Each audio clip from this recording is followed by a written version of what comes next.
Hello, I'm Jerry Hobbs, and I want to welcome you today to some very precious readings from the Word of God. We're going to be reading from Numbers, the 9th chapter through the 12th chapter. So let's go. And the Lord spoke to Moses in the wilderness of Sinai in the first month of the second year, after they came out of the land of Egypt, saying, Let the children of Israel also keep the Passover at its appointed time. So on the 14th day of this month at evening, you will keep it at its appointed time, according to all its rites and according to all its ceremonies, you will keep it. Moses spoke to the children of Israel that they should keep the Passover, and they kept the Passover on the 14th day of the first month at the evening in the wilderness of Sinai, and according to all that the Lord commanded Moses, so the children of Israel did. There were men who were unclean by the dead body of a man. So they could not keep the Passover on that day. And they came before Moses and before Aaron on that day.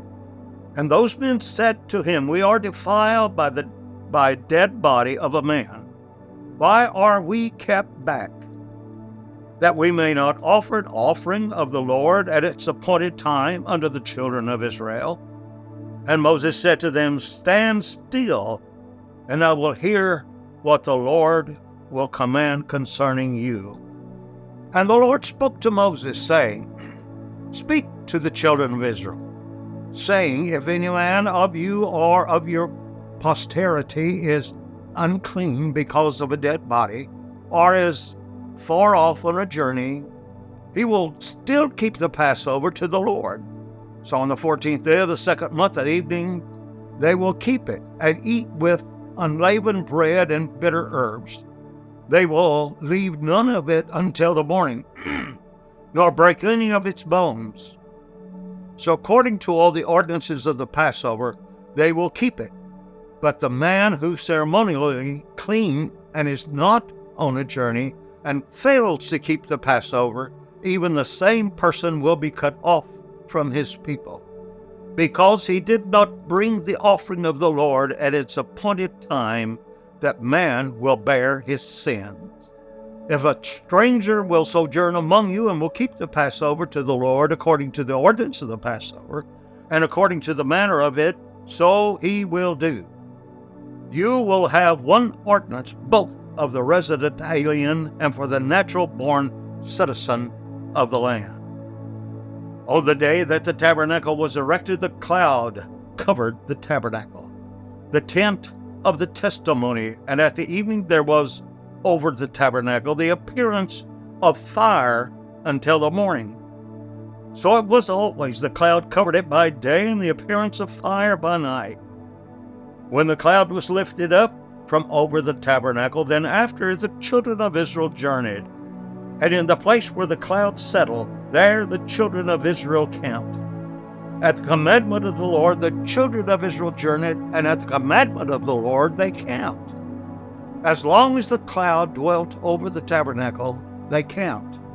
When the cloud remained many days over the tabernacle, then the children of Israel kept the charge of the Lord and did not journey. But when the cloud remained a few days over the tabernacle, according to the commandment of the Lord, they dwelt in their tents, and according to the commandments of the Lord, they journeyed. When the cloud dwelt from evening until morning, and the cloud was lifted up in the morning, then they journeyed. Whether it was by day or by night that the cloud was lifted up, they journeyed. Whether it was 2 days or a month or a long time that the cloud dwelt over the tabernacle, the children of Israel dwelt in their tents and did not journey. But when it was lifted up, they journeyed. At the command of the Lord they camped, and the command of the Lord they obeyed, and they journeyed. They kept the charge of the Lord at the command of the Lord by the hand of Moses. Chapter 10. And the Lord spake to Moses, saying, Make for yourselves 2 silver trumpets. One of a hammered work you will make them, and you will use them summoning of the assembly and directing the breaking up of the camps. For when they blow both of them, all of the assembly will assemble themselves to you at the door of the tent of meeting. If they blow only one, then the leaders who are heads of the thousands of Israel will gather themselves to you. When you blow an alarm, then the camps that lie on the east will set out. When you blow an alarm the second time, then the camps that lie on the south will set out. They will blow an alarm for their setting out, but when the assembly is to be gathered together, you will blow, but you will not sound an alarm. The sons of Aaron, the priest, will blow the trumpets, and they will be to you as an ordinance forever throughout your generation. And if you go to war in your land against the enemy that oppresses you, then you will blow an alarm with the trumpets, and you will be remembered before the Lord your God, and you will be saved from your enemies. Also in the day of your gladness and at the appointed days and in the beginnings of your months, you shall blow the trumpets of your burnt offerings over the sacrifices of your peace offerings, that they may be a memorial for you before God. I am the Lord your God. It was on the 20th day of the second month, the second year, and the cloud was lifted from over the tabernacle of the testimony. The children of Israel set out from the wildernesses of Sinai, and the cloud dwelt in the wilderness of Paran. And they set out for the first time at the command of the Lord by the hand of Moses. And the standard of the camp of the sons of Judah set out first by their armies. Over his armies was Nahshon, the son of Amminadab, and over the armies of the tribe of the children of Issachar, and Nethanel, the son of Zuar. Over the armies of the tribe of the children of Zebulun was Eliab, the son of Helon. The tabernacle was taken down, and the sons of Gershon and the sons of Merari set out carrying the tabernacle. The standard of the camp of Reuben set out by their armies. Over their armies was Eleazar, the son of Shedeur. Over the armies of the tribe of the children of Simeon, Shelumiel, the son of Zerah-Shaddai. Over the armies of the tribe of the children of Gad was Elisaphat, the son of Deuel. The Kohathites set out carrying the sanctuary, and they set up the tabernacle before they came. The standard of the camp of the children of Ephraim set out by their armies, and over his armies was Elishama, the son of Ammihud. Over the armies of the tribes of the children of Manasseh, and Gamiel, the son of Pedahzur. Over the armies of the tribe of the children of Benjamin was Abidan, the son of Gideoni. Then the standard of the camp of the children of Dan set out, which was the rear guard of all the camps of their armies, and over his armies was Iazor, the son of Ammishadah, and over the armies of the tribe of the children of Asher was Pagiel, the son of Okran. Over the armies of the tribe of the children of Naphtali was Ariah, the son of Enan. This was the order of march of the children of Israel, company by company, when they set out. So Moses said to Hodad, the son of Ruel the Midianite, Moses' father-in-law, said, We are setting out to the place of which the Lord said, I will give it to you. Come with us, and we will do good to you, because the Lord has spoken good concerning Israel. Hobab said to him, I will not go, but I will depart to my own land, to my kindred. So Moses said, Please do not leave us, because you know where to camp in the wilderness, and you may be our eyes. Moreover, if you go with us, then it will be that whatever good the Lord will do for us, we will likewise do for you. They set out 3 days from the mountain of the Lord, and the ark of the covenant of the Lord went before them 3 days' journey to find a resting place for them. And the cloud of the Lord was over them by day. Then they set out from the camp. And it was when the ark was set out that Moses said, Rise up, O Lord, and let your enemies be scattered, and let them that hate you flee before you. And when it rested, he said, Return, O Lord, to the multitude of thousands of Israel. Chapter 11. Now when the people complained openly before the Lord heard, and his anger burned. Then the fire of the Lord burned among them and consumed the outskirts of the camp. And the people cried out to Moses, and Moses prayed to the Lord, and the fire was quenched. And he called the name of the place Taberah, because the fire of the Lord burned among them. The mixed multitude that was among them lusted, and the children of Israel wept again and said, Who will give us meat to eat? We remember the fish which we ate in Egypt for free, the cucumbers, the melons, the leeks, and the onions, and the garlic. But now our life is dried up, and there's nothing at all except this manna before our eyes. The manna was a coriander seed, and it looked like a bdellium, and the people went about and gathered it, and ground it in meals, or beat it to a mortar, and boiled it in pots, and made cakes of it, and the taste of it was like the taste of cakes baked in oil. When the dew fell at the camp that night, manna fell on it. Then Moses heard the people weep throughout their families, saying, and every man in the opening of his tent, and the anger of the Lord burned greatly, for Moses was also displeased. Moses said to the Lord, Why have you hurt your servant? And why have I not found favor in your eyes, that you lay the burden of all this people on me? Have I not conceived all of this people? Have I not given them birth, that you should say to me, Carry them in your bosom, as a nurse bears the nursing child, to the land which you swore to the fathers, where I am to get meat to give to all this people? For they weep to me, saying, Give us meat that we may eat. But I am not able to bear all these people alone, because the burden is too heavy for me. If you do this to me, please kill me at once. If I found favor in your eyes, then do not let me see my misery. And the 70 elders. Then the Lord said to Moses, Gather to me 70 men of the elders of Israel, whom you know to be elders of the people, and officers over them, and bring them to the tent of meeting, that they may take a stand there with you. And I will come down, and I will speak with you there, and I will take the Spirit which is on you, and will put it on them, and they will bear the burden of the people with you also, and you will not hear it by yourself. And say to the people, Consecrate yourselves for tomorrow, for you shall eat meat. If you have wept in the hearing of the Lord, saying, Who will give us this meat to eat? For it was better for us in Egypt. Therefore the Lord will give you meat, and you shall eat. You shall eat, not 10 or 20 days, but for a whole month, until it comes out of your nostrils. And it will be nauseating to you, because you reject the Lord who is among you, and have wept before him, saying, Why did we come out of Egypt? Moses said, The people I am with numbered 600,000 foot soldiers. And you have said, I will give them meat that they may eat a whole month.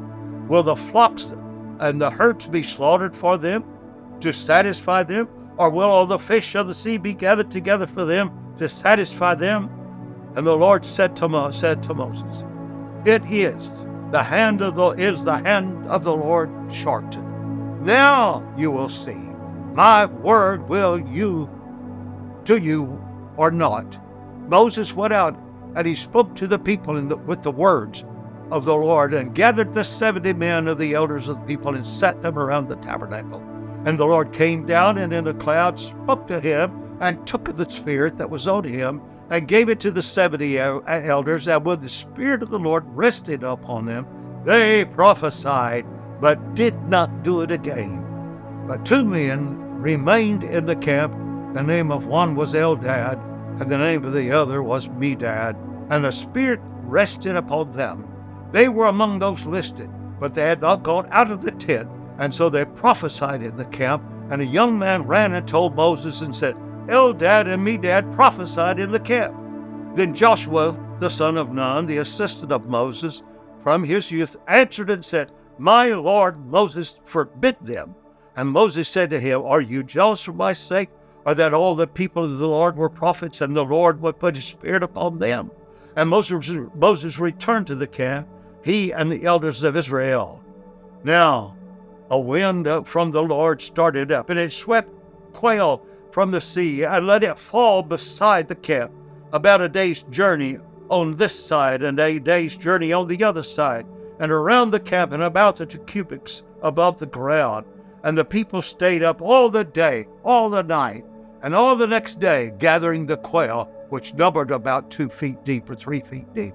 Those who gathered least gathered 10 homers, and they spread them out for themselves all around the camp, while the meat was between their teeth, and it was before it was chewed.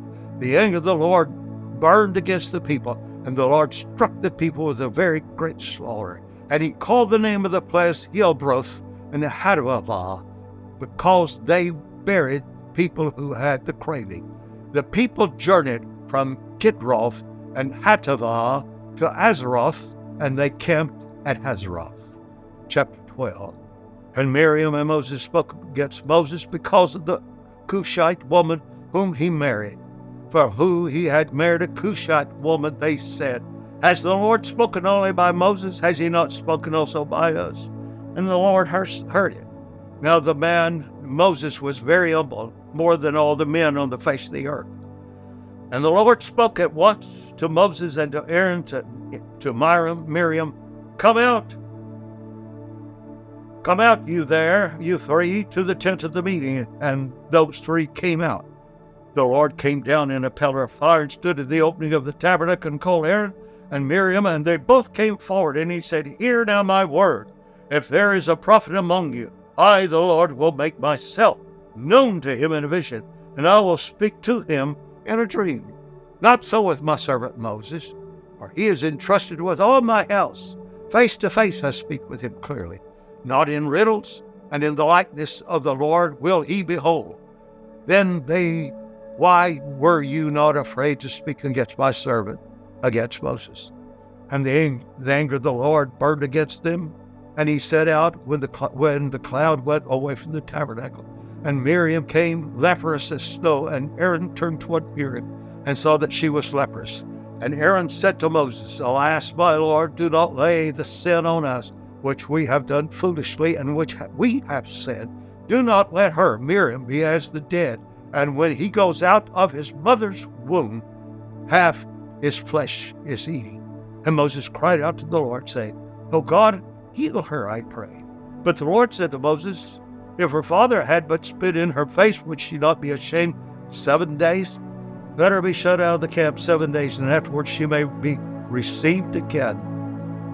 Miriam was shut out from the camp 7 days, and the people did not set out until Miriam was brought in again. Afterward, the people set out from Hazeroth and kept in the wilderness of Parath.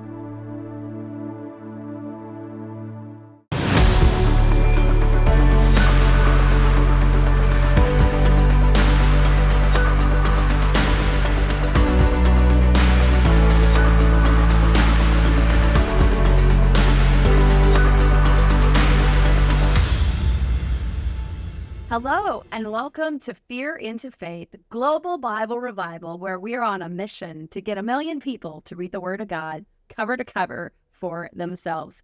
My name is Summer Day, and I have the privilege of being in the studio with Pastor Jerry Hobbs. Hello, sir. Thank you. It's my privilege to be here. Thank you for spending your day with us. Now, we call you Pastor Jerry Hobbs, but before we move on, you were telling me you're known by a lot of names. People call you JD, Jeremiah. Hey, you. Pops, Papa. Yep, all the above. And I answer to all those too. Yeah. Especially if there's food. Oh, especially if there's food. If there's food on the table, call them whatever you want. Yeah, get out of the way. So great. My first question, we have to ask the obvious one. How many years young are you, my friend? I'm 85 years of age. I love it. And how long you been a pastor? I've been in ministry 64 years. 64 I was a pastor years. nearly 50 years, and then I went into church planting evangelism, which we would go into areas where there was no gospel church there, preaching the gospel. Yeah. and we would start a crusade. I mean, just put up a tent, and we had some music going, and people would stop by, and that's how we started. In 8 weeks, we'd have 300 to 400 people saved, filled with the Holy Spirit, and a new church birthed in that area. So that was an exciting time. You're a revivalist. I hope so. I certainly have felt that in the past, and I preached all around the world, and God's been so good and kind to allow me the privilege of doing so. But I don't think anything equates to the value of coming and reading the Word of God here at the studio. I think that's the most awesome thing, and I just pray that it attracts millions of people, because people need to hear what God is saying. Yeah. Why you got to do that? Why you got to get me so weepy right now? I don't know. Let's cry. You're just moving me to hear you say you're 64 years of ministry and you think that this project is just really special. Well, here's where that number comes. Yeah. I started taking piano at the age of 3. Now, mind you, a 3-year-old does not know who he is, really. We're just a kid. Yeah. We do what mom and daddy say. But when I sat down at the piano, the teacher was alarmed when she put the music up there, which was very simplistic, that I not only could read that, but I could add to it. So I went from 3.5 years of age to 13 years taking music, and I was called a prodigy. And I didn't even know what prodigy meant in those days. And it meant little to me, meant even less to mother and dad. Mm-hmm. But after all my years in piano, then I was supposed to have gone into Juilliard, and my family was poor, and we didn't know anything about that kind of stuff. So obviously that ship sailed without me. So anyway, at 12 years of age, 10 to 12, I started playing piano and organ in church. Wow, awesome. And eventually, the time I was 12 years old, I was playing for a huge church and several thousand people. And from there it went on. Then I got invitations, and then I was privileged and blessed to travel with some of America's most amazing tent revivalists. It's beyond me how that happened, but I was just 16 years old when I left home and started playing the organ for these massive revivals that were pulling 6,000 and 8,000 people and a healing evangelist. And so... Can you share some of their names? I could, but I don't want to, because it sounds like name dropping. I would love to know. You hear the stories of those 10 revivals back then. Oh, it was awesome. And, both women and men, they were awesome. They were unusual, but God anointed. And those short years that I was there, and then I left after when I was about 17, 18, and came home to go to college. Mm-hmm. So it was while I was in college, and then I met my beautiful wife and married her. But at 15 years of age, I had been called to Seminole, Oklahoma. There was an unusually gifted man of God that was holding revivals, and his name was E. Hewlin Phillips. His nickname was Hoot. He was a hoot. He really was. I mean, he was Tennessee. He was a hoot. But he was kind of a very close friend to Oral Roberts. Mm. And so he'd heard of me, and he called and he said, I'm going to Seminole, Oklahoma, and we have a huge tabernacle of 600 people, and I'm going to start a revival there, and we've got a number of churches committed. I need you to come up and be our campaign organist. So, of course, I packed my little cardboard suitcase and went up there. I was 15 years old, and it was the summertime.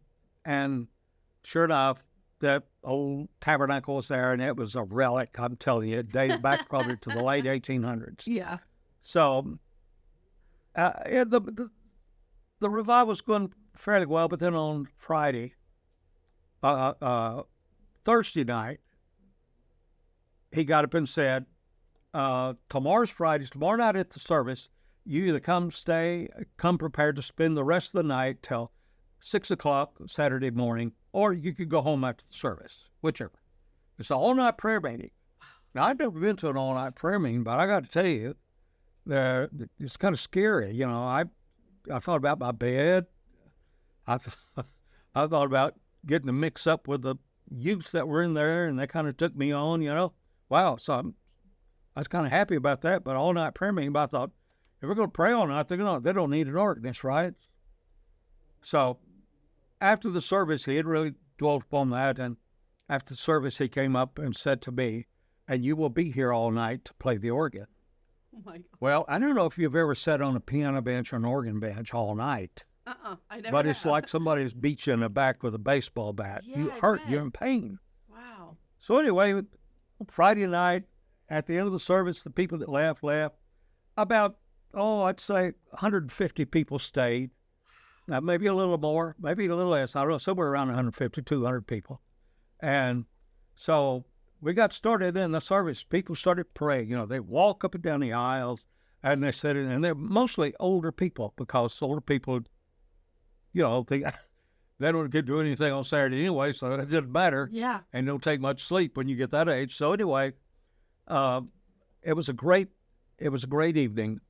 And all of a sudden, I got hurting so bad. It was about 1 o'clock in the morning, and I slipped off the organ bench. Wow. I decided I'd keep playing, but I would lower the volume until I got used to not hearing it. And so I slipped to the back of the tabernacle, and I thought, I'm going to get way back here where it was dark. Oh, it was dark. And I said, I'm going to kneel and I'm going to go to sleep like I'm praying, Uh-huh. So I got on my knees. This boy, 15 years of age, I'd been turned 15 in March, so I was about 15 and a half. And I put my head down on my arm.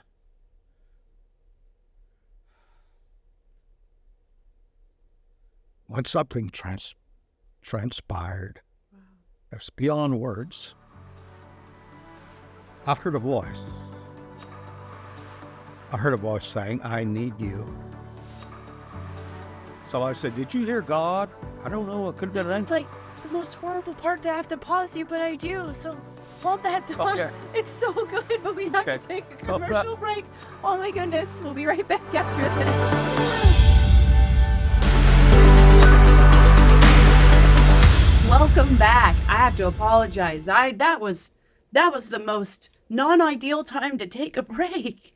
Oh, Jerry, you're amazing. And you were sharing how you'd been playing the organ, and it was 1 o'clock in the morning, and you slipped away, and you thought you'd pray but fall asleep, and then Well, it was an all-night prayer meeting. yeah, And just probably 150 people there. yeah. So they were all gathered around the front, but I'd slipped to the back of the tabernacle and was going to sleep. And I got settled in, and something hit me. And I'm not being demonstrative when I tell you I'm not that easily moved. I mean, I've heard it all, seen it all. But I still believe that God still is omnipotent. I still believe he moves. He has the power to move upon people's lives Yeah. in a very revealing way. And while I'm getting settled in, I heard this booming voice that, I need you.